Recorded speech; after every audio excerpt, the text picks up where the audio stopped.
I think the first thing that has to happen, and let alone as a management association, but if I just put myself, if I was the CEO of a publicly listed company and I had to kind of have to take some of these, calls, the very first thing is to kind of bring the mindset shift that has to happen is that we have to stop thinking of it as, I have to stop thinking of it as something that is a public perception thing, it is a brand building thing, or it is, for instance, something that will make me look good or get me an award, or and so on and so forth.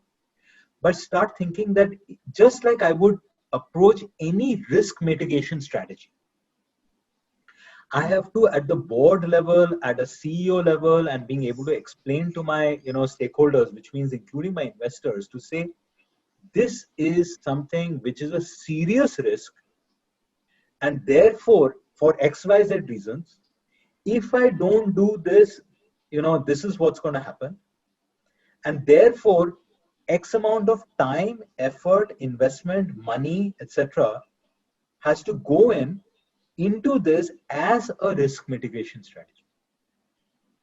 And now somebody may turn around and say, what is the criticism? The criticism to that, or the challenge to that, will be that, oh, it's going to happen 20 years from now, right? Versus, is it going to happen in the next 2 years? And there one has to kind of say that one has to have the gumption to be able to say, and some phenomenal companies have done this over a period of time, and say, you know what, I would rather look for patient investors who I can give, year over year growth for the next 20 years, as opposed to, being a little grasshopper who shows some amount of results for the next 6 months, but 2 years from now, 3 years from now, this is not there. In a very, very small way. And I want to just give you an example.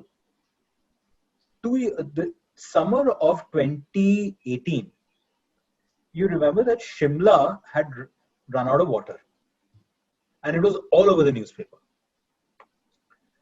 I came as the CEO of OYO in November of 2018. Now, and I'm giving a real life example. When we started planning the traffic flow for, a hill station like Shimla, where we have so much hotels, I was like, oh hell, if this water shortage thing happens again, there is no traffic. We're going to die. Like, these are the months that we are supposed to earn the most. So starting in January, February of 2018, all the way to April, we just went hammer and tongs in building rainwater harvesting, facilities all across Shimla.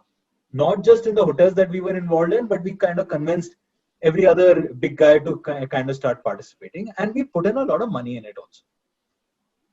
The proof of the pudding was 2019 last summer, there was no water shortage in Shimla. And we saw a traffic bump up.